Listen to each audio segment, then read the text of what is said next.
પાટણ જિલ્લાના સાંતલપુર તાલુકાના ચારણકા ગામમાં આવેલો વિશાળ સોલાર પાર્ક આજે ભારતની હરિત ઉર્જા ક્રાંતિનું અગ્રણી કેન્દ્ર બન્યો છે. એક સમયે ઉજ્જડ ગણાતી 4700 એકરથી વધુ જમીન પર વિસ્તરેલા આ પ્રોજેક્ટમાં 36 ડેવલપર્સ દ્વારા 749 મેગાવોટ ક્ષમતા સાથે વીજ ઉત્પાદન થઈ રહ્યું છે. સ્થાનિક સ્તરે અવિરત વીજ પુરવઠો, રોજગારી અને આર્થિક સદ્ધરતા પૂરી પાડવાની સાથે આ પાર્કે ગુજરાતને રિન્યુએબલ એનર્જી ક્ષેત્રે અગ્રેસર બનાવવામાં સીમાચિહ્નરૂપ ભૂમિકા ભજવી છે.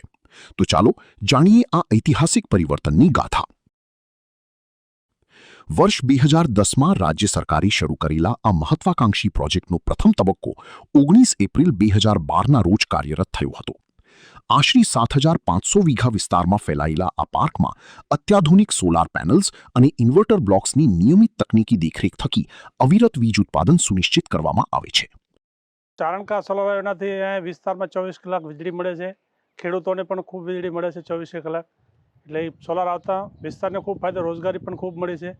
રોજગારી મળવાથી આ વિસ્તારનું આર્થિક ધોરણ ખૂબ ઊંચું હોય છે. શિક્ષણ લેવલે મળી ચેકલિસ્ટનું વર્કિંગ કરીએ.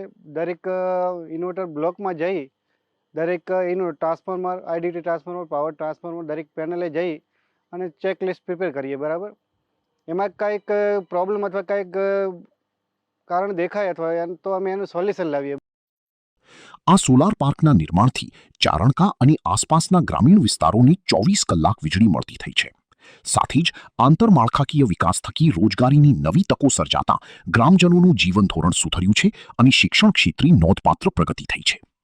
ઉલ્લેખનીય છે કે દેશની કુલ 274 ગીગાવોટથી વધુ રિન્યુએબલ એનર્જી ક્ષમતામાં ગુજરાત 41.18 ગીગાવોટ સાથે અગ્રણી સ્થાને છે.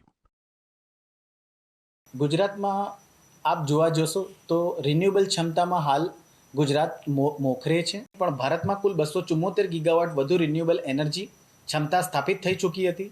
તેમાં ગુજરાતની કુલ રિન્યુએબલ ક્ષમતા 41.18 ગીગાવોટ સુધી પહોંચી હતી, જેના કારણે ગુજરાત દેશના અગ્રણી રાજ્યોમાં પ્રથમ ક્રમાંક રહ્યું. કાર્બન એમિશન ઘટાડી પર્યાવરણ સંરક્ષણની દિશામાં નક્કર કદમ ઉઠાવનાર ચારણકા સોલાર પાર્ક હવે ગ્રીન હાઇડ્રોજન અને એનર્જી સ્ટોરેજ જેવા ભવિષ્યલક્ષી પ્રોજેક્ટ્સ તરફ આગળ વધી રહ્યું છે. આ સાહસ ગુજરાતની દીર્ઘદ્રષ્ટિ અને ટકાઉ વિકાસના સંકલ્પને વૈશ્વિક ફલક પર ઉજાગર કરે છે.